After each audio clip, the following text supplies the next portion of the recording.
สบายดีท่านผู้ชมที่เคารพสวัสดีท่านผู้ชมที่เคารพตอนหับทานข่าวสู่ข่าวเศร้าอรุณวันใหม่ประจำวันที่29มีนา2025หำนาทีรายงานข่าวในวันนี้ดวงวิเศษวิทยาพรพร้อมด้วยข้าพเจ้าสุริวัลย์พลเยี่ยมซึ่งบาข่าวเศร้าหรือใหม่ของพวกเราในมื้อนี้ก็มีหลากหลายข่าวมานำเสนอต่อท่านผู้ชมโดยเฉพาะก็เป็นข่าวภายในข่าวต่างประเทศและข่าวกีฬาทวิตนี้พวกเขาจะไปติดตามภารกิจของนายกรัฐมนตรีแห่งสาธารณรัฐประชาธิปไตยประชาชนลาวได้ต้อนรับการเข้าเยี่ยมคำนับของกระน้ำแขวงไหหนานในวันที่27มีนาที่ผ่านมาที่แขวงไหหนานสาธารณรัฐประชาชนจีนสหายสอนไซสิบดอนกรรมการกลุ่มการเมืองสูตรกลางพรรคนายกรัฐมนตรีแห่งสาธารณรัฐประชาธิปไตยประชาชนลาวได้ต้อนรับการเข้าเยี่ยมคำนับของสหายฝึงเฟยเลขาพรรคแขวงประธานสภาประชาชนแขวงไหหนานสปจีนในโอกาสที่เดินทางเข้าร่วมกับประชุมเวทีปรึกษาหารือโบเอาเพื่ออาซีประจำปี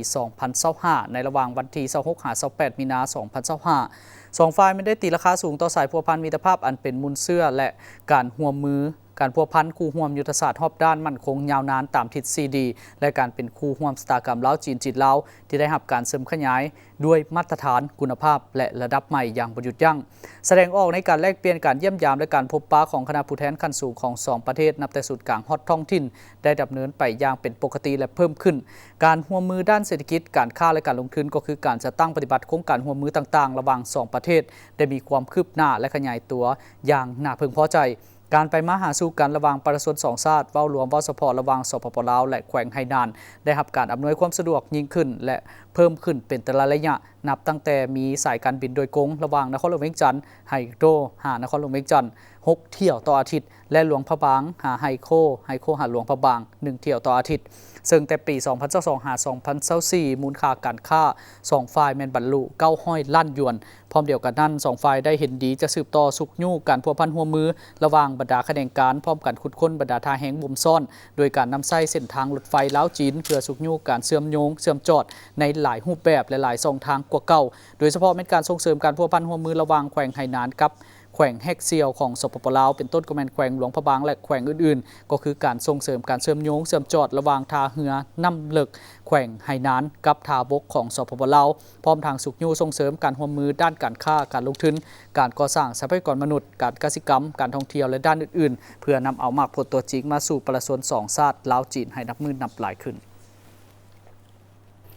มาเบิ่งต่อที่กองประชุมใหญ่สมาชิกพรรคครั้งที่3ของหน่วยพรรคฮักฐานห้องการกระทรวงเทคโนโลยีและการสื่อสารแม้นได้รับผลสำเร็จ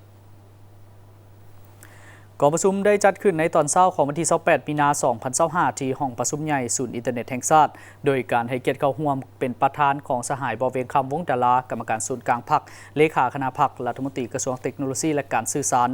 สหายพวงประเสริฐแก้วสุวรรณคณะพรรคกระทรวงเลขาหน่วยพรรคฮักฐานห้องการได้กล่าวว่าในระยะผ่านมาคณะหน่วยพรรคได้เอาใจใส่นำพาซี่น้ำประกอบส่วนอย่างตั้งหน้าและเสื่อสู่ความรับผิดชอบเอาใจใส่ปฏิบัติตามพระบทบาทสิทธิและหน้าที่การเมืองของหน่วยพรรคฮักฐานในการปรับปรุงก่อสร้างบุคลากรภายในหน่วยพรรคจะตั้งนำพาเวียกงานรอบด้านเป็นต้นแมนด้านการเมืองแนวคิดเวียกงานป้องกันภายในพรรคก่อสร้างพรรคนำพาซี่น้ำเวียกงานองค์การจะตั้งมหาชนภายในห้องการก่อสร้างหน่วยพรรคให้มีความปลอดภัยเข้มแข็งนักแน่นและนำพาจะตั้งปฏิบัติเวียกงานวิชาเฉพาะพร้อมทั้งเป็นเสนาธิการให้แก่คณะพรรคกระทรวงต่อการดำเนินเวียกงานของห้องการให้มีประสิทธิภาพและประสิทธิผลสูงพร้อมเดียวกันนี้กองประชุมข้างปฐมฤกษ์ก็ได้เป็นเอกสารเลือกเอาสหายพวงประเสริฐแก้วสุวรรณเป็นเลขาหน่วยพรรคสหายหัสดีพาลิขันเป็นรองเลขาหน่วยพรรคสหายนางจันอบสีหาราชเป็นประธานกฎกาและได้เลือกเอาผู้แทนสมบูรณ์14สหายและผู้แทนสำรอง4สหายเข้าร่วมกองประชุมใหญ่ผู้แทนสมาชิกพรรคครั้งที่3ขององค์คณะพรรคกระทรวงเทคโนโลยีและการสื่อสารโอกาสนี้สหายบัณฑิตศาสตราจารย์บเวียงคำวงดาราก็ได้แสดงความย่องยอสมเชยต่อผลสำเร็จกองประชุมใหญ่พร้อมทางได้แสดงความเป็นห่วงเป็นใยต่อเวียกงานของหน่วยพรรคและยังได้เน้นนักให้คณะหน่วยพรรคฮักฐานบรรดาสหายสมาชิกพรรคพนักงานทั่วหน่วยพรรคฮักฐานห้องการจงเชิดสู่สติและยกสูงความรับผิดชอบการเมืองของตนเหตุเวียกงานให้มีการหันเปลี่ยนใหม่ที่ตั้งหน้าเหตุให้พรรคมีความปลอดภัยเข้มแข็งนักแน่นเพิ่มทวีความสามัคคีเป็นปึกแผ่นเสริมขยายมูลเสื้ออันสง่างามของพรรคประชาชนปฏิบัติลาวให้สูงขึ้นฝึกฝนล่อล้อมตนเองอย่างรอบด้านเป็นกำลังแหงขับเคลื่อนในการหันเป็นดิจิตอลตามทิศหันเป็นอุตสาหกรรมและทันสมัยประกอบส่วนเข้าในการจัดตั้งผันขยายมติกองประชุมใหญ่ผู้แทนสมาชิกพรรคครั้งที่3ขององค์คณะพรรคกระทรวงที่จะมาถึงให้ปรากฏผลเป็นจริงอย่างสง่างาม กระทรวงแถลงข่าววัฒนธรรมและท่องเที่ยวสำเร็จฝึกอบรมหลักสูตรการบริหารคุ้มครองรัฐสำหรับผู้บริหารระดับกลางสุดที่ 1 ยกระดับขีดความสามารถในการบริหารเวียกงานให้มีประสิทธิภาพกว่าเก่าพิธีปิดฝึกอบรมหลักสูตรการบริหารคุ้มครองรัฐสำหรับผู้บริหารระดับกลางสุดที่ 1 ของกระทรวงแถลงข่าววัฒนธรรมได้จัดขึ้นในวันที่ 28 มีนาคม 2025 โดยการเป็นประธานของทานวันศรีกัวมัวรองรัฐมนตรีกระทรวงแถลงข่าววัฒนธรรมและท่องเที่ยวสุดฝึกอบรมครั้งนี้ดำเนินไปเป็นเวลา 10 วันซึ่งมีสัมมนากรจำนวน 35 ทานหญิง 19 ทานได้สำเร็จการค้นคว้าหำเฮียนเนื้อในหลักสูตร 10 บทคือการบริหารรัฐในระบบการเมืองการนำพาและการคุ้มครองการบริหารการเปลี่ยนแปลงเพื่อความก้าวหน้าการคุ้มครองพนักงานรัฐกรของสาธารณรัฐประชาธิปไตยประชาชนลาวการประเมินผลการปฏิบัติเวียกงานจรรยาบรรณพนักงานรัฐกรการห่างเอกสารทางการการคุ้มครองงบประมาณแห่งรัฐการวางแผนและการคุ้มครองโครงการการฝึกอบรมและการพัฒนาให้เกียรติมอบใบยั่งยืนโดยทานนางจันทาออนไซเวียงหัวหน้าสถาบันค้นคว้าวิทยาศาสตร์การปกครองและฝึกอบรมกระทรวงภายในการฝึกอบรมครั้งนี้มีความหมายสำคัญหลายเป็นการเสริมสร้างทักษะและสามารถกำได้ในการบริหารการเปลี่ยนแปลงเพื่อความก้าวหน้าการคุ้มครองพนักงานการนำพาและการวางแผนนอกนี้ก็เป็นการปรับปรุงทัศนะทางด้านการบริหารคุ้มครองของพนักงานการเปลี่ยนแปลงใหม่รอบด้านอย่างมีหลักการสร้างความเป็นเอกภาพในการคุ้มครองบริหารรัฐเพื่อนำไปพันขยายและจัดตั้งปฏิบัติในของเขตเวียกงานตัวจริงที่ตนรับผิดชอบให้เกิดดอกออกผลทั้งเป็นการยกระดับความหู้ด้านการบริหารคุ้มครองรัฐให้แก่พนักงานนำพาคุ้มครองให้มีประสิทธิภาพและประสิทธิผลเพื่อตอบสนองได้ความเรียกร้องต้องการของนาเวียกทีการเมืองในระยะใหม่เพื่อหวนคืนมูลเสื้อและไซสนาอันยิ่งใหญ่ของการปฏิวัติองค์การอัยการประชาชนสูงสุดก็ได้จัดพิธีปาฐกถาภายใต้การชี้นำพาของพรรคประชาชนปฏิวัติลาวตลอดระยะ70 ปีในวันที่ 28 มีนาคม 2025 อยู่ที่ห้องประชุมใหญ่องค์การอัยการประชาชนสูงสุดได้จัดพิธีปาฐกถาภายใต้การเป็นประธานของสหายคำเพชรสมวรชิตคณะประจำห้องหัวหน้าองค์การอัยการประชาชนสูงสุดมีบรรดาสหายคณะบริหารงานพรรคคณะหน่วยพรรคคณะนำห้องการประดักกรมสถาบันค้นคว้าและฝึกอบรมอัยการคณะแผนกองค์การอัยการประชาชนสูงสุดเข้าร่วมสหายคำเพชรสมวรจิตได้ยกให้เห็นถึงขบวนวิวัฒน์แห่งการกำเนิดของพรรคประชาชนปฏิวัติลาวเป็นพรรคที่เป็นตัวแทนของชนชั้นกรรมกรและสาวผู้ออกแห่งงานที่แท้จริงเป็นพรรคที่ถือเอาการหับไส้ชาติหับไส้ประชาชนเป็นทิศนำพื้นฐานในการเคลื่อนไหวของตนพร้อมเดียวกันก็ยกให้เห็นถึงผลงาน70 ปีแห่งการชี้นำพาของพรรคประชาชนปฏิวัติลาวในแต่ละระยะนับแต่มีการนำพาเหตุการณ์ปฏิวัติชาติประชาธิปไตยการนำพาปกปักรักษาระบอบใหม่และสร้างพื้นฐานเศรษฐกิจสังคมการนำพาพัฒนาประเทศชาติตามแนวทางเปลี่ยนแปลงใหม่รอบด้านและมีหลักการซึ่งได้กำหนดแนวทางเปลี่ยนแปลงใหม่โดยเริ่มจากการเปลี่ยนแปลงใหม่ด้านเศรษฐกิจเป็นต้นแม้นการเปลี่ยนแปลงใหม่ด้านนโยบายเศรษฐกิจโดยรับรู้และนำใช้เศรษฐกิจหลายภาคส่วนเศรษฐกิจตลาดเปิดกว้างการพัวพันหัวมือกับต่างประเทศบนพื้นฐานต่างฝ่ายต่างมีผลประโยชน์หันเศรษฐกิจธรรมชาติและครึ่งธรรมชาติเพิ่งพาตนเองกุ้มตนเองไปสู่เศรษฐกิจสินค้าของประชุมใหญ่ครั้งที่5ครั้งที่15ครั้งที่11ของพรรคแม่นได้สืบต่อนำพาจัดตั้งผันขยายแนวทางเปลี่ยนแปลงใหม่ด้วยการกวดกาสรุปตีราคาถอดบทเรียนจากพฤติกรรมตัวจริงในแต่ละระยะอย่างเป็นระบบต่อเนื่องทางปรับปรุงยกระดับเป็น99เฮ็ดให้แนวทางเปลี่ยนแปลงใหม่รอบด้านมีหลักการของพรรคปิดกอกประชุมประเมินความพร้อมก่อนการหับทุนสนับสนุนเพิ่มเติมของโครงการทุนร่วมมือสากลเพื่อการศึกษาระยะ3โครงการเรียนรู้และความเท่าเทียมอยู่สาธารณรัฐประชาธิปไตยประชาชนลาวพิธีปิดกองประชุมดังกล่าวได้จัดขึ้นตอนเช้าวันที่ 28 มีนาคม 2025 ที่สถาบันค้นคว้าวิทยาศาสตร์การศึกษากระทรวงศึกษาธิการและกีฬาภายหลังดำเนินมาเป็นเวลา5 วันโดยการเป็นประธานร่วมของทานสีทองสีขาวว่าการแทนหัวหน้ากรมแผนการกระทรวงศึกษาธิการและกีฬาและทานไมเคิลเดฟโบนักเศรษฐศาสตร์อาวุโสหัวหน้าคณะทีมงานธนาคารโลก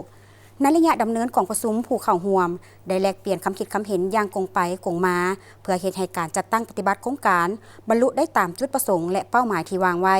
ในสายการจัดตั้งปฏิบัติกิจกรรมต่างๆของโครงการ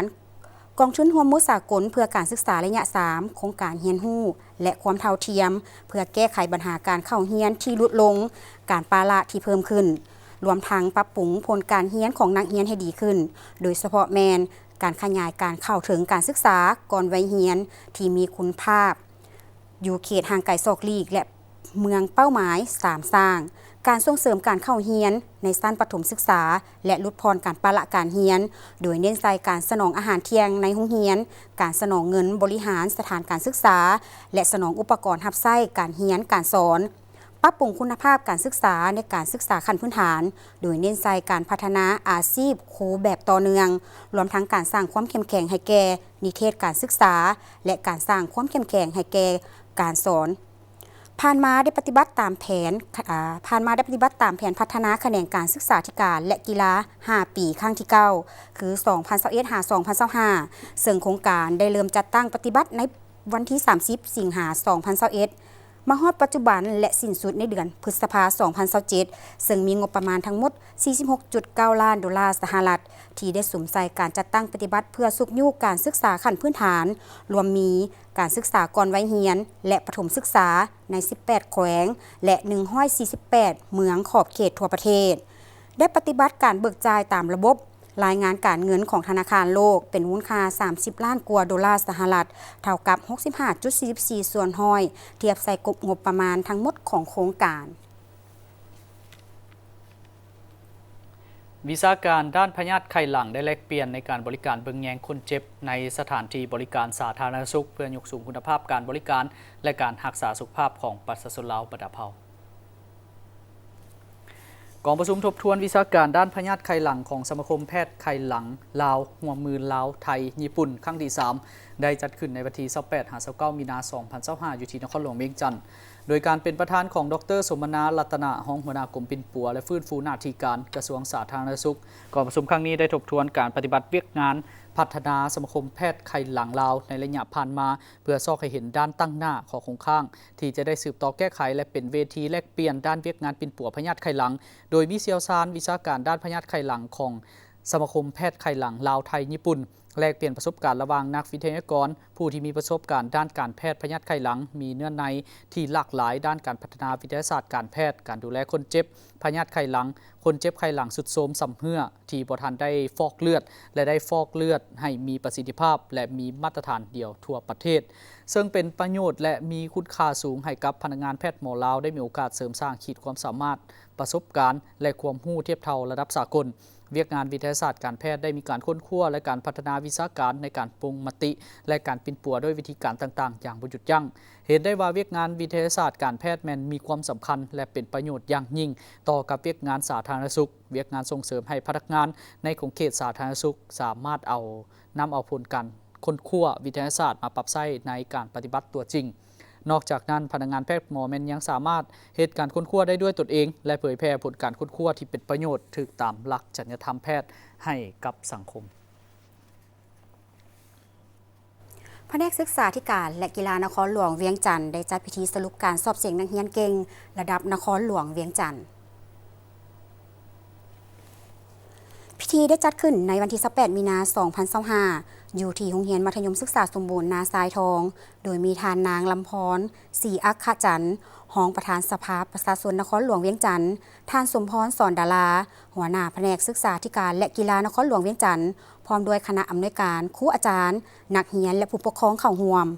สำหรับการแข่งขันสอบเสียงนักเรียนเก่งระดับนครหลวงเวียงจันทน์แม้นได้มีขึ้นในวันที่27 กุมภาพันธ์ 2025ที่ผ่านมาโดยมีนักศึกษาเข้าร่วมสอบเสียงทั้งหมด685น้องหญิง464น้องจัดเป็น26ห้องสอบเสียงในวันที่27 กุมภาพันธ์ 2025ที่โรงเรียนมัธยมศึกษาสมบูรณ์เวียงจันทน์ขั้นป .5 จำนวนนักสอบเสียงมี214น้องหญิง148น้องจัดเป็น8ห้องสอบเสียง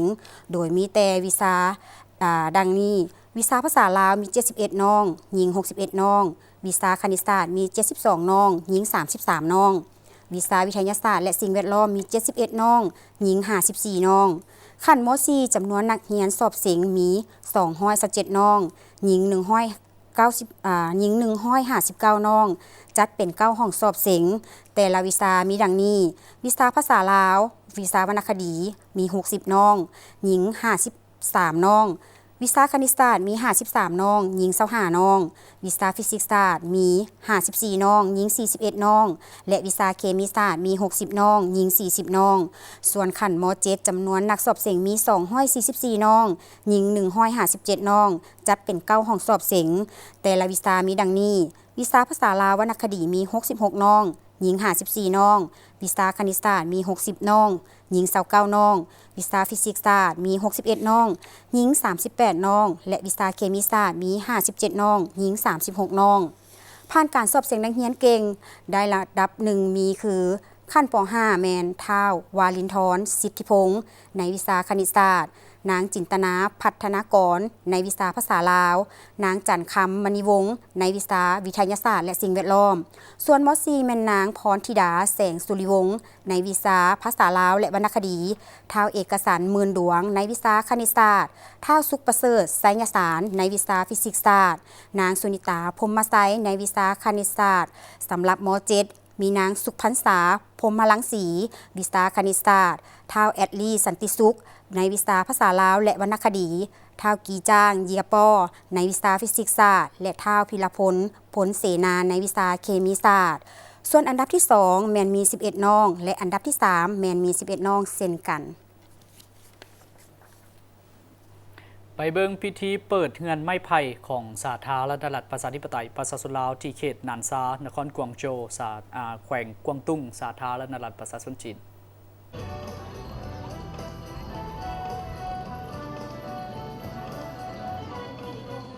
โดยปฏิบัติตามการพัวพันร่วมมือลาวจีนที่นั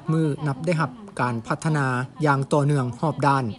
อันได้นำเอาผลประโยชน์ตัวจริงมาสู่ประชาชนสองชาติลาวจีนโดยเฉพาะการจัดตั้งพันธุ์ขยายบทบันทึกความเข้าใจระหว่างเมืองสนามไซแขวงอัตตปือสาธารณรัฐประชาธิปไตยประชาชนลาวและเขตนานซานครกวางโจวแขวงกวางตุ้งสาธารณรัฐประชาชนจีนที่ได้ลงนามกันในปี 2023 ในวันที่26มีนาคม 2025 ที่สวนนกแหล่งท่องเที่ยวด้านวัฒนธรรมนครกวางโจวสาธารณรัฐประชาชนจีนได้เปิดศูนย์แลกเปลี่ยนทางด้านวัฒนธรรมการท่องเที่ยวและการค้าโดยภายใต้การเป็นเจ้าภาพร่วมกันของสถานกงสุลใหญ่แห่งสาธารณรัฐประชาธิปไตยประชาชนลาวประจำนครกวางโจวและสวนนกเขตนานซาเป็นแหล่งท่องเที่ยวทางธรรมชาติและศูนย์แลกเปลี่ยนวัฒนธรรมและการท่องเที่ยวทั้งนี้ก็เพื่อเป็นการสุกยู่ส่งเสริมการพัวพันร่วมมือในขงเขตเวียกงานวัฒนธรรมพร้อมทั้งเป็นการดึงดูดการลงทุนโฆษณาการท่องเที่ยวเผยแพร่วัฒนธรรมและแลกเปลี่ยนสินค้าระหว่างเมืองสนามไซแขวงอัตตปือกับเขตนานซานครกวางโจว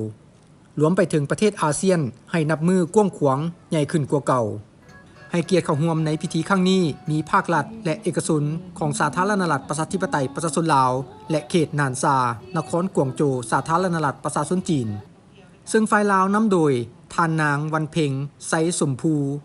กงสุลใหญ่สาธารณรัฐประชาธิปไตยประชาชนลาวประจำนครกวางโจวท่านสุริวงศ์อภัยวงศ์เจ้าเมืองสนามไซแขวงอัตตปือ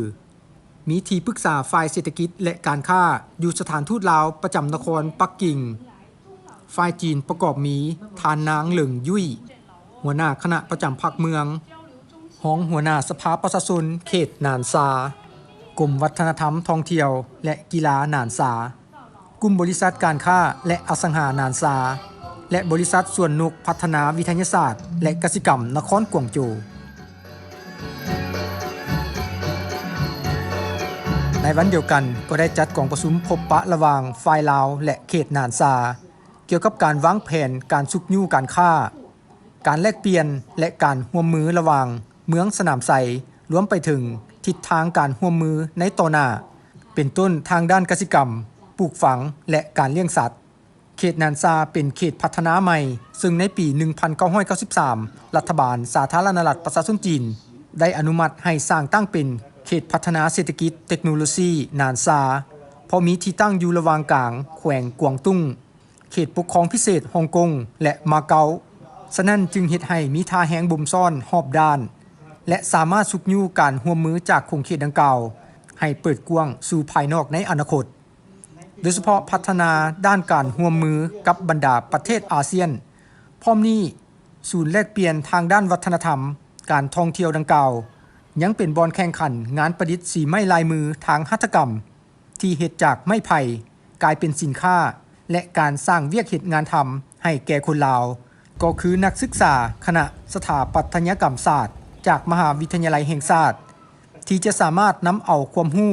และเทคนิคการจักสานเพื่อนำไปหมุนไส้เข้าในเวียกงานหัตถกรรมของลาว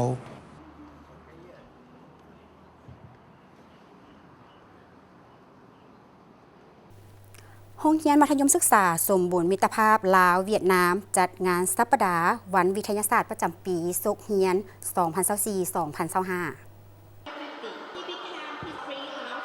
พิธีดังกล่าวได้จัดขึ้นในวันที่ 28 มีนาคม 2025 ที่โรงเรียนมัธยมศึกษามิตรภาพลาวเวียดนามซึ่งมีผู้ต่างหน้าแผนกศึกษาธิการและกีฬานครหลวงเวียงจันทร์พร้อมด้วยบรรดาแขกถูกเชิญจากองค์การจัดตั้งต่างๆที่เกี่ยวข้องเข้าร่วมโอกาสนี้อาจารย์คำพรทองไสสอนหัวหน้าหน่วยงานวิชาการโรงเรียนมัธยมศึกษาสมบูรณ์มิตรภาพลาวเวียดนามต่างหน้าคณะกรรมการจัดการแข่งขันงานวิทยาศาสตร์ครั้งนี้ได้กล่าวว่าการแข่งขันในครั้งนี้มี3หัวข้อแข่งขันเล่าคืนประวัติของประธานสุภานุวงศ์เป็นภาษาอังกฤษแข่งขันเล่าคืนประวัติการเคลื่อนไหวของประธานโฮจิมินห์เป็นภาษาเวียดนามการแข่งขันโตวาทีในหัวข้อญัตติมีลูกหลายดีกว่าการมีลูกน้อยเพื่อจัดตั้งปฏิบัติแผนการเคลื่อนไหวกิจกรรมส่งเสริมการเรียนการสอนให้บรรลุตามจุดประสงค์และปฏิบัติตาม3ข้อแข่งขันและ5ข้อหลักมูลการศึกษาแห่งชาติที่กระทรวงศึกษาธิการและกีฬาวางออกให้ปรากฏผลเป็นจริงการเรียนรู้ภาคทฤษฎีเคียงคู่กับภาคปฏิบัติตัวจริงมีหัวคิดประดิษฐ์สร้างและฮักในการค้นคว้าด้านวิทยาศาสตร์สังคมและภาษาต่างประเทศเพื่อเสริมสร้างความสามัคคีช่วยเหลือซึ่งกันและกันทางด้านการพัฒนาจินตนาการความรู้ทางด้านกิจกรรมส่งเสริมการเรียนการสอนงานวันวิทยาศาสตร์ประจำทรงเฮียน 2024-25 ที่ได้จัดขึ้นเป็นครั้งที่ 12 เป็นวันสัปดาห์วิทยาศาสตร์โรงเรียนในศกนี้เป็นการแข่งขันในการแข่งเบ้าภาษาต่างประเทศนั่นก็คือภาษาอังกฤษภาษาเวียดนามและการโต้พาทีวิชาภาษาลาวนั่นก็เพื่อการส่งเสริมในการเรียนรู้ภาษาต่างประเทศให้หลายขึ้นให้น้องนักเรียนและให้ครูอาจารย์ของเฮาได้พัฒนาตัวเองทางด้านทักษะภาษาให้หลายขึ้นตื่มการจัดการแข่งขันในครั้งนี้ได้ดำเนินภายใต้บรรยากาศที่ทั่วภาคทั่วปวงชนลาวทั้งชาติความจัดตั้งพันขยายมติกองประชุมใหญ่ครั้งที่ 11 ท้ายสมัยของพรรคและความจัดตั้งพันขยายมติกองประชุมใหญ่ของหน่วยพรรคโรงเรียนมัธยมศึกษาสมบูรณ์มิตรภาพลาวเวียดนามครั้งที่ 3 พร้อมจัดตั้งคำนับสมเสยวันสร้างตั้งพรรคประชาชนปฏิวัติลาวครบรอบ 70 ปี วันแม่หญิงสากลครบรอบ 115 ปี และวันสำคัญต่างๆของชาติ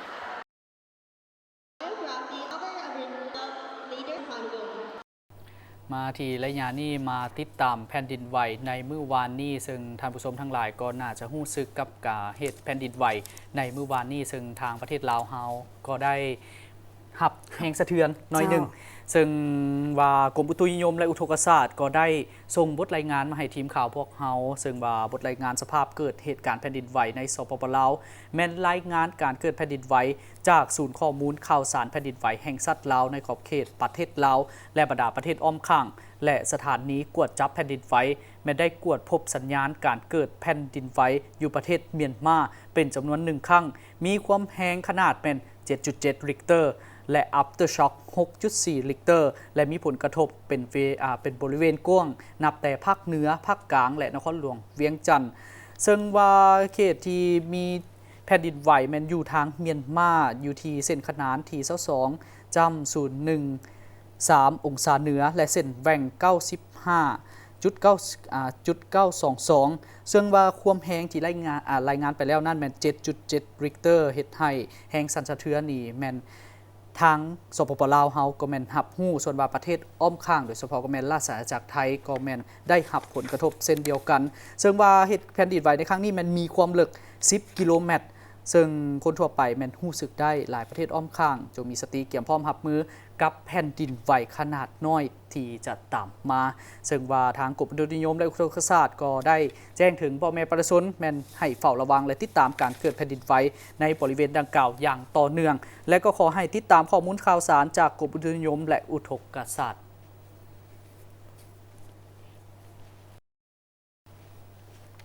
มาที่ข่าวท้องถิ่นได้ค้นพบพระพุทธรูป15 องค์ห่างจากพระธาตุสีโคตะบองไปทางทิศเหนือ400 เมตรในตอนบ่ายเวลา 15:30 ของวันที่26 มีนาที่ผ่านมาได้มีพนักงานขับรถยกของบริษัทแสงมีไซครบวงจรจำกัดคือเท้าเติมไซยะปัญหาอายุ18 ปีได้ขับรถยกดินอยู่บริเวณห้วยเข้ามาบ้านปากสีมังทิศเหนือห่างจากวัดพระธาตุสีโคตะบองแขวงขมวนประมาณ400 เมตรหลังจากบุกเบิกดินเพื่อทำการก่อสร้างได้พบเห็นพระพุทธรูปและได้รายงานต่อภาคส่วนที่เกี่ยวข้องให้รับรู้ซึ่งในวันที่27 มีนาคม 2025 ที่ผ่านมาภาคส่วนเกี่ยวข้องของแขวงโดยมีทานพิสมัยกองสาเดชประธานแนวราวสร้างชาติแขวงขมวนทานไซสมบูรณ์สุวรรณดาราหัวหน้าแผนกแถลงข่าววัฒนธรรมและท่องเที่ยวแขวงและวิชาการเกี่ยวข้องขั้นแขวงเมืองปกส.เขตและอำนาจการปกครองบ้านปากสีมังได้ลงสำรวจและกวดกาซึ่งได้พบเห็นพระพุทธรูปทั้งหมดจำนวน15 องค์ในนั้นมีพระพุทธรูปเฮ็ดด้วยเงิน14 องค์และพระพุทธรูปเฮ็ดด้วยทองสำริด1 องค์ซึ่งพระพุทธรูปดังกล่าวยังบ่ทันได้ขึ้นบัญชีและได้นำไปเก็บรักษาไว้อยู่ที่วัดพระธาตุสีโคตะบองตามการสันนิษฐานของวิชาการแมนยังคง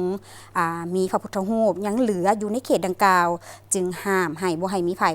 ที่บ่มีส่วนเกี่ยวข้องเข้าไปในบริเวณดังกล่าวเพื่อกำหนดและจะได้นำเสนอต่อภาคส่วนเกี่ยวข้องของกระทรวงแถลงข่าววัฒนธรรมและท่องเที่ยว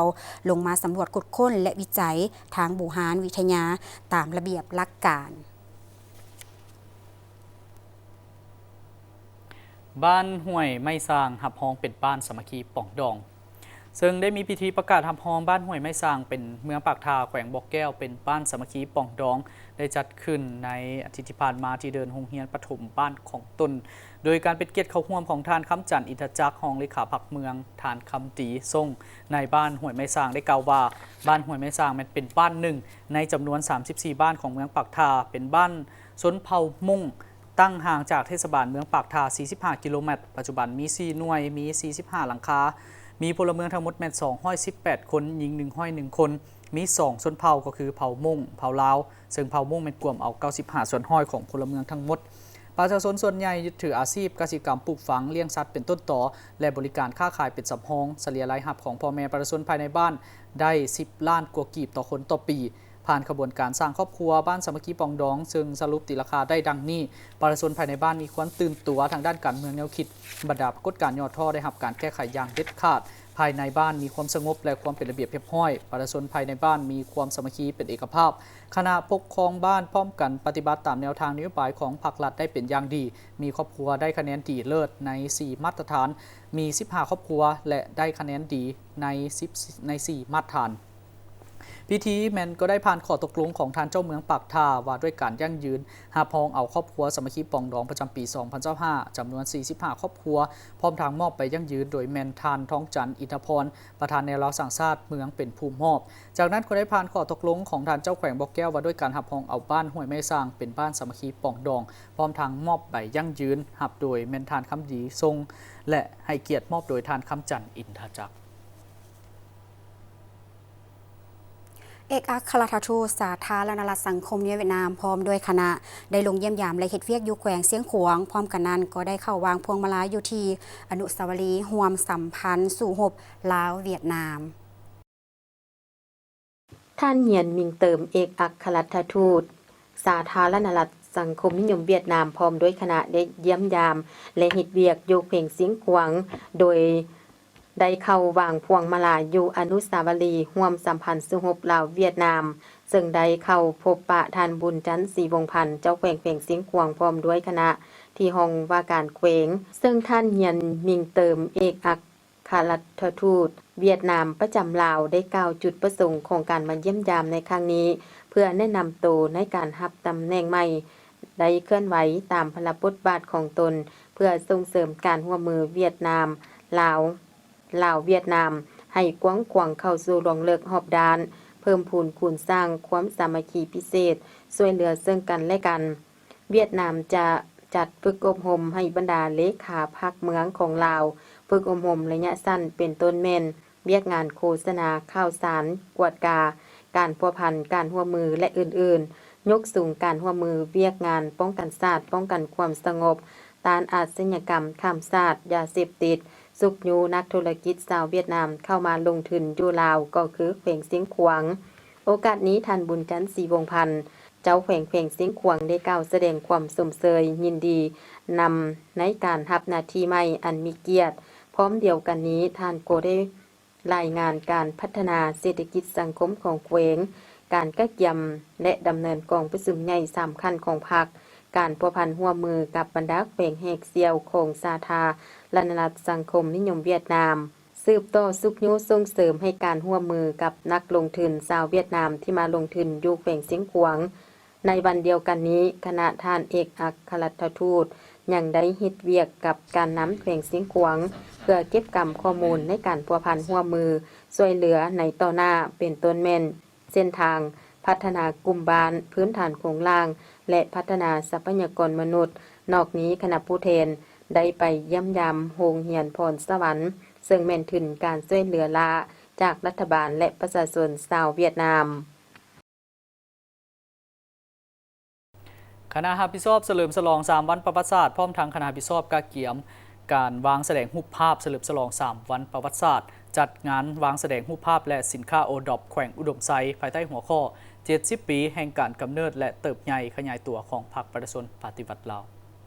คณะรับผิดชอบเพื่อเฉลิมฉลอง3วันประวัติศาสตร์พร้อมกับคณะรับผิดชอบกาเกียมวางแสดงรูปภาพเฉลิมฉลอง3วันประวัติศาสตร์จัดงานวางแสดงรูปภาพและสินค้าโอดอปของแขวงอุดมไซภายใต้หัวข้อ70ปีแห่งการกำเนิดและเติบใหญ่ขยายตัวของพรรคประชาชนปฏิวัติลาวก็คือแขวงอุดมไซโดยมีสหายบุญคงหลายแจ่มพรกรรมการสำห้องศูนย์กลางพรรคเลขาคณะบริหารงานพรรคแขวงเจ้าแขวงอุดมไซพร้อมคณะอดีตการนำพรรครัฐพนักงานอาวุโสบำนาญและพนักงานนักแรงเข้าความสมงานวางแสดงรูปภาพ70ปีแห่งการกำเนิดและเติบใหญ่ขยายตัวของพรรคประชาชนปฏิวัติลาวประกอบมีรูปภาพในอดีตและปัจจุบันซึ่งบรรดารูปภาพที่นำมาวางแสดงล้วนแต่เป็นบรรดาเหตุการณ์อันสำคัญโดดเด่นเลิกเซิงและประทับใจที่สุดสะท้อนให้เห็นวิวัฒนาการแห่งการกำเนิดการเติบใหญ่เข้มแข็งและการนำพาอย่างมีไซของพรรคประชาชนปฏิวัติลาวที่มีเกียรติสง่า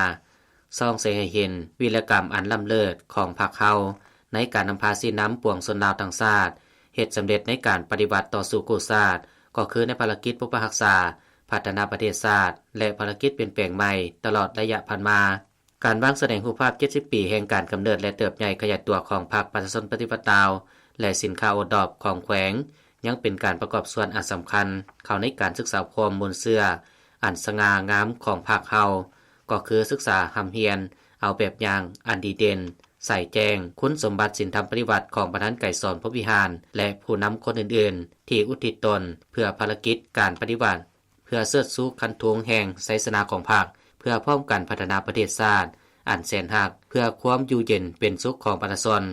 รูปภาพดังกล่าวยังเป็นการศึกษาคมให้คนหุ่นหลังโดยเฉพาะหุ่นนมให้ยึดมั่นอุดมการณ์ของพรรคสืบทอดบนเสื้อของนักปฏิบัติคุณอาวุโส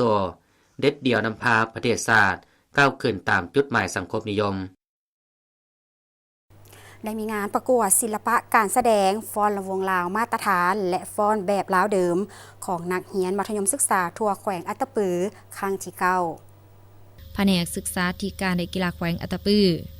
ได้จัดงานแข่งขันศิลปะวรรณคดีบทฟ้อนลำวงลาวมาตรฐานและบทฟ้อนแบบลาวเดิม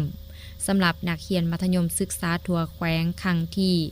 9ปี2025งานแข่งขันศิลปะวรรณคดีบทฟ้อนลำวงลาวมาตรฐานและบทฟ้อนแบบลาวเดิมสำหรับนักเรียนมัธยมศึกษาทั่วแขวงครั้งที่9ปี2025เทื่อนี้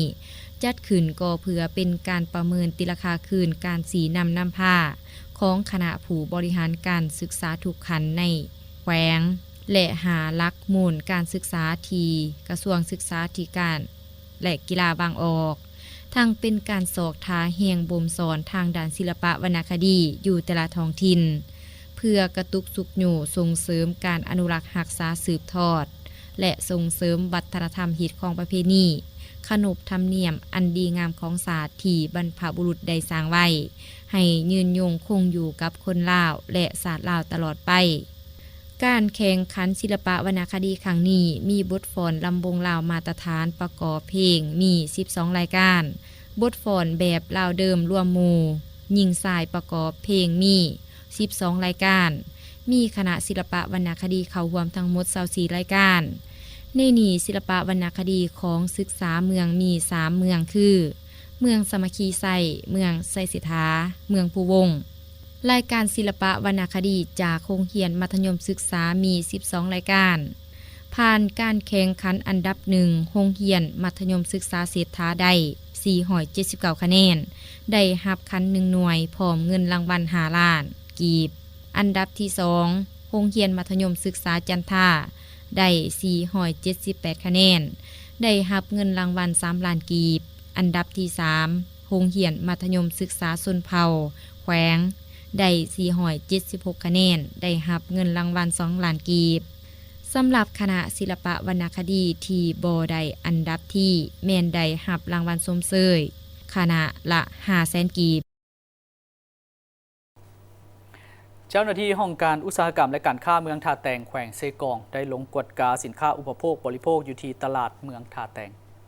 เจ้าหน้าที่ของการอุตสาหกรรมและการค้าเมืองท่าแตงแขวงเซกองนำโดยท่านบุญหลายบุพภาพันธ์หัวหน้าของการอุตสาหกรรมและการค้าเมืองพร้อมคณะได้เล็งกวดกาสินค้าอุปโภคบริโภคอยู่ตลาดเมืองท่าแตงก่อนปีใหม่เล่าที่จะมาถึงม.นี้ด้วยพบเห็นสินค้าเครื่องอุปโภคบริโภคประเภทข้าวเหนียวข้าวเจ้าสินหมูสินงัวสินควายป้าพืชผักอื่นๆอยู่ภายในตลาดเมืองท่าแตงและอยู่หานสินหมูสดด้วย CP เห็นว่าราคาขายเป็นปกติดีท่านบุญหลายบุพภาพันธ์หัวหน้าของการอุตสาหกรรมและการค้าเมืองท่าแตงกล่าวว่าด้วยจุดประสงค์การลงกฎกาครั้งนี้แม่นปฏิบัติตามภาระบทบาทสิทธิและหน้าที่ของของการทั้งเป็นการปกป้องสิทธิผลประโยชน์ทางด้านทรัพย์สินทางปัญญาของเจ้าของเครื่องไม้การค้าและปกป้องผลประโยชน์ประชาชนผู้ซุ่มไส้ผลิตภัณฑ์ที่มีคุณภาพในทั่วสังคมก็คือเมืองท่าแตงพร้อมกันนั้นก็เป็นการต้านสกัดกั้นการผลิตและการจำหน่ายสินค้าปลอมแปลงหลอกเลียนแบบเครื่องไม้ทางการค้าอยู่ตามท้องตลาดซึ่งสินค้าดังกล่าวได้ส่งผลสะท้อนหลายๆอย่างต่อประชาชนฉะนั้นเจ้าหน้าที่ของการอุตสาหกรรมและการค้าเมืองจึงได้เล็งกฎกาติดตามและคุ้มครองราคาสินค้าอุปโภคบริโภคเพื่อบ่ให้หัวหน่วยธุรกิจใดหนึ่งช่วยโอกาสกักตุนสินค้าไว้ขายในระยะปีใหม่ลาวที่จะมาถึงม.นี้ในการลงกฎกาสินค้าครั้งนี้เจ้าหน้าที่ก็ได้ชี้แจงให้แต่ละหัวหน่วยธุรกิจจงสืบต่อเอาใจใส่ปฏิบัติตามระเบียบหลักการของขันเทิงบ้างออกพร้อมเรียกร้องให้ผู้ซุ่มไส้ผู้บริโภคช่วยเป็นกระบอกเสียงในกรณีพบเห็นราคาสินค้าขึ้นกว่าปกติเช่นประเภทข้าวเหนียวข้าวเจ้าสินหมูสินงัวสินควายปลาพืชผักอื่นๆอยู่ภายในตลาดเมืองท่าแตงลงสู่บ้านและอยู่หานสินหมูสดโดย CP แม่นให้แจ้งไปยังเจ้าหน้าที่การค้าโดยไวทั้งนี้เพื่อหลีกเลี่ยงบ่ให้มีการช่วยโอกาสขึ้นราคาสินค้าในระยะเฉลิมฉลองบุญปีใหม่ลาวที่จะมาถึงนี้พร้อมทั้งรับประกันบ่ให้สินค้าขาดตลาดสนองเพียงพอกับการบริโภคภายในโดยเฉพาะแม่นบรรดาโครงการต่างๆภายในเมืองและขายในราคาที่ภาครัฐได้กำหนดไว้ซึ่งการกฎกาเห็นได้ว่ามีความสงบด้วยพื้นฐานกองผู้สมใหญ่ผู้แทนองค์คณะพรรคเมืองเวียงคำครั้งที่5ได้รับผลสำเร็จอย่างจบงามกองประชุมใหญ่ผู้แทนองค์คณะพรรคเมืองเวียงคำครั้งที่5ได้รับผลสำเร็จอย่างจบงามโดยการเข้าร่วมของสหายคำพันธ์สิทธิดำพากรรมการศูนย์กลางพรรคเลขาพรรคแขวงเจ้าแขวงแขวงเวียงจันทน์มีผู้แทนสมบูรณ์เข้าร่วมทั้งหมด126สหายหญิง48สหายที่เป็นตัวแทนให้แก่สมาชิกพรรคทั้งหมด 1,159 สหายมีแขกถึกเชิญ26 สหายบรรดาผู้แทนกองประชุมได้ปฏิบัติตามกฎระเบียบของกองประชุมใหญ่อย่างเข้มงวดและพร้อมกันสุ่มสติปัญญาของตนเข้าในการค้นคว้าประกอบคำคิดคำเห็นพร้อมทางประชามติรับรองเอาปัญหาสำคัญของกองประชุมด้วยความรับผิดชอบสูงตามหน้าที่การเมืองของแต่ละสหายเฮ็ดให้กองประชุมได้รับผลสำเร็จตามจุดประสงค์และคาดหมายที่กองประชุมใหญ่กำหนดไว้กองประชุมได้พร้อมกันค้นคว้าประกอบคำคิดคำเห็นอย่างลึกซึ้ง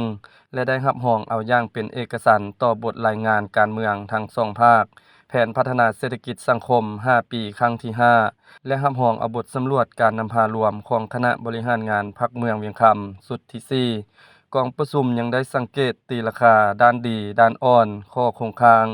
สาเหตุและบทเรียนที่ถอดถอนได้ในการนำพาชี้นำจัดตั้งปฏิบัติมติกองประชุมใหญ่ครั้งที่4ในระยะผ่านมากองประชุมใหญ่ได้เป็นเอกภาพรับรองเอาทิศทางหน้าที่จุดสุ่ม5ปีต่อหน้าตามวิสัยทัศน์ของเมืองที่ว่าสร้างบัดเลี้ยวในการพัฒนาเศรษฐกิจสังคมตามทิศสีเขียวยูแห่งสร้างเศรษฐกิจเอกราชเป็นเจ้าตนเองหันเป็นอุตสาหกรรมและทันสมัยเป็นใจกลางพัฒนาเชื่อมโยงที่เข้มแข็งและยืนยงกองประชุมใหญ่ครั้งที่5ได้ใช้สิทธิประชาธิปไตยของบรรดาผู้แทนเข้าร่วมกองประชุมเลือกตั้งเอาคณะบริหารงานพรรคเมืองเวียงคำสมัยที่5มีจำนวน21 สหายหญิง5 สหายกองประชุมครั้งปฐมฤกษ์ได้เลือกตั้งเอาคณะประจำพรรคเมือง7 สหายหญิง1 สหายกองประชุมได้เป็นเอกภาพเลือกเอาสหายสมหมายไสยวงศ์เป็นเลขาพรรคเมืองสหายสวยวงศ์สาราชและสหายทองใสไสวิเนศเป็นรองเลขาพรรคเมืองเลือกเอาสหายภูวงศ์สุพันธรเป็นประธานคณะกวดกาพรรคเมืองสหายนางไสยพรเขี้ยมมีไสและสหายโสภาแก้วมณีวงศ์เป็นรองประธานคณะกวดกาพรรคเมืองกองประชุมใหญ่ยังได้รับฟังคำโอ้ลมจากสหายคำพันธ์สิทธิดำพา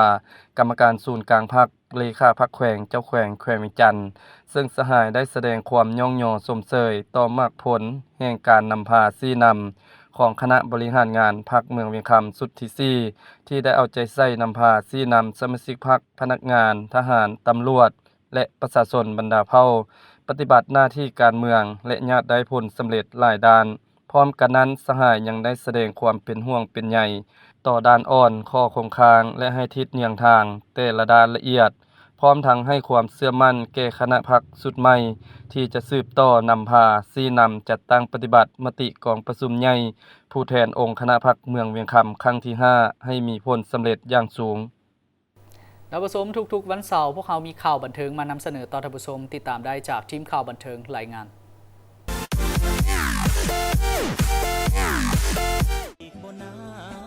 สบายดีท่านผู้ชมมาพบกับป้าน้อยอยู่ในลิญะของข่าวบันเทิงวันเสาร์นี้จะมีข่าวบันเทิงใดๆนั้นไปรับชมพร้อมกันเลยข่าวดีมาฮอดแล้วเปิดรับสมัครนักร้องทั่วประเทศลาวสิ่งเงินรางวัลหลายกว่า30 ล้านกีบโครงการประกวดนักร้องเสียงดีกับโครงการตามหาฝันกับสายสมรหาฝันสำหรับกติกาผู้สมัครมีคือส่งชื่อนามสกุลอายุที่อยู่และรูป1 ใบส่งคลิปห้องเพลงที่ท่านเลือกตามต้องการเพลงลูกทุ่งเพลงล้าวสมัยสตริงเพื่อชีวิตแรปและประเภทหมอลำร้องเสียงสดหรือเปิดดนตรีร้องไส้เพื่อบ่ให้ตกทำนองและจังหวะห้ามบ่ให้ใช้ไมโครเพื่อเป็นเอกภาพของทุกๆคนที่เข้ามาประกวดหรือท่านใดสามารถเล่นดนตรีได้ดีดกีตาร์หรือดนตรีแต่ละประเภทประกอบเสียงเพลงที่ร้องประกอบได้ตามท่านต้องการหลังจากนั้นแม่นจะได้คัดเลือกเอา20 คนและคัดเลือกให้เหลือ10 คนสุดท้าย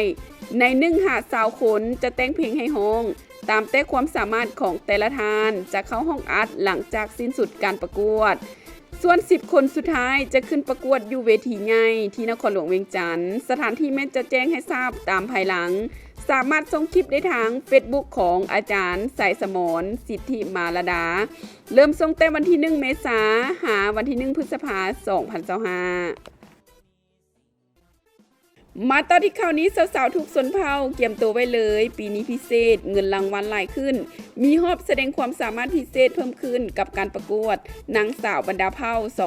2025 โดยได้มีพิธีเซ็นสัญญาในท้ายอาทิตย์ที่ผ่านมากับโครงการประกวดนางสาวบรรดาเผ่าปี 2025 นี้ยังคงแม่นแท่นนางนกน้อยจันมะวงศ์ท่านตีใหญ่กิ้งดาราเป็นผู้บริหารและได้ท่านพรวิสัยมงคุณไสยราชเป็นผู้จัดการกองประกวดที่บอกเลยว่าพิเศษกว่าทุกปีที่ผ่านมาและเปิดโอกาสให้สาวๆทุกชนเผ่าได้แสดงความรู้ความสามารถความงามเอกลักษณ์เฉพาะของชนเผ่าของตนให้ได้รับรู้หลายขึ้นในเวทีดังกล่าวเริ่มเปิดรับสมัครตั้งแต่วันที่1 พฤษภาคมเป็นต้นไปและคาดว่าจะประกาศผลรอบตัดสินในเดือนกรกฎาคม 2025 รายละเอียดเพิ่มเติมสามารถติดตามบทสัมภาษณ์ของประธานโครงการและผู้จัดการคนใหม่ได้มาปิดท้ายที่ข่าวนี้สาวหลากหลายความสามารถลิซซี่เซตลาวศิลปินที่มาแห่งที่สุดในตอนนี้เข้าห้องอัดผลงานเพลงใหม่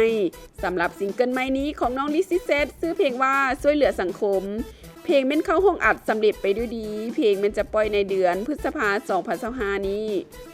สำหรับผลงานเพลงนี้แม่นสไตล์แรปร็อกซึ่งเป็นเพลงที่ 3 ของน้องฝากทุกคนติดตามผลงานเพลงที่ 3 ของน้องเด้อทีมข่าวบันเทิงจะมากดติดให้ได้ติดตามเต็มอีกติดตามการเคลื่อนไหวของน้องลิซซี่เซตได้ทาง Facebook ลิซซี่เซตลาวเด้อทั้งหมดนั้นก็เป็นข่าวบันเทิงสำหรับวันเสาร์นี้พบกันได้ไหมในวันเสาร์หน้าสบายดี